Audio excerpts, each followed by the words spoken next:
are lawful, but not all things are beneficial. All things are lawful, but not all things build up. Do not seek your own advantage, but that of the other. Eat whatever is sold in the meat market without raising any question on the ground of conscience, for the earth and its fullness are the Lord's. If an unbeliever invites you to a meal and you are disposed to go, eat whatever is set before you without raising any question on the ground of conscience.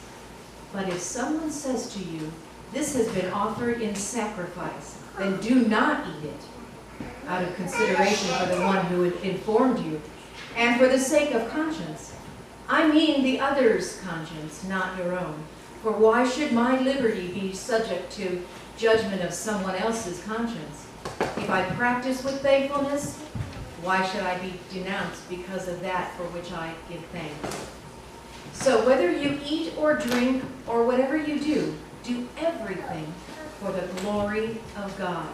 Give no offense to Jews or to Greeks or to the church of God.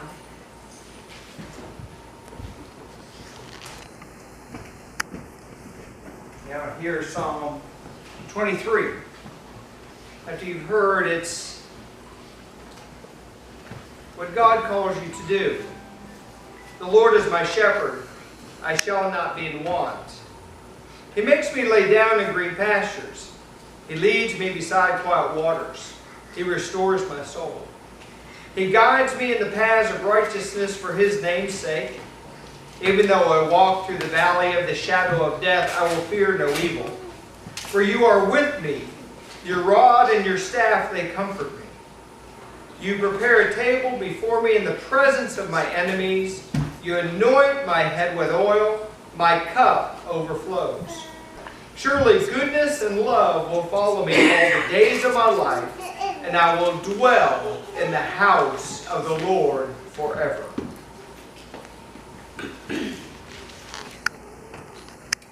Ephesians 2, 1 through 10. As for you, you were dead in your transgressions and sins, in which you used to live when you followed the ways of the world and of the ruler of the kingdom of the air, the spirit who is now at work in those who are disobedient. All of us also lived among them at one time, gratifying the cravings of our sinful nature and following its desires and thoughts. Like the rest, we were by nature objects of wrath. But because of his great love for us, God, who is rich in mercy, made us alive with Christ even when we were dead in transgressions.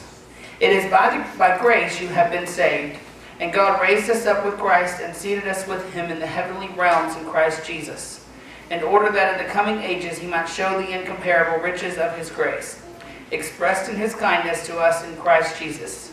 For it is by grace you have been saved through faith. And this not from yourselves. It is the gift of God, not by works, so that no one can boast.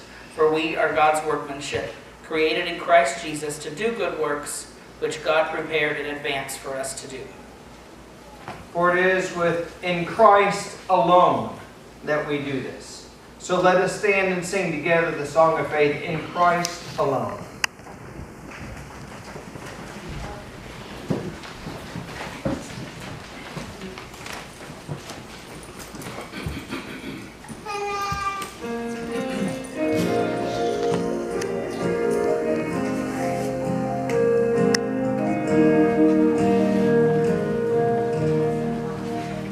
Christ alone, my hope is found.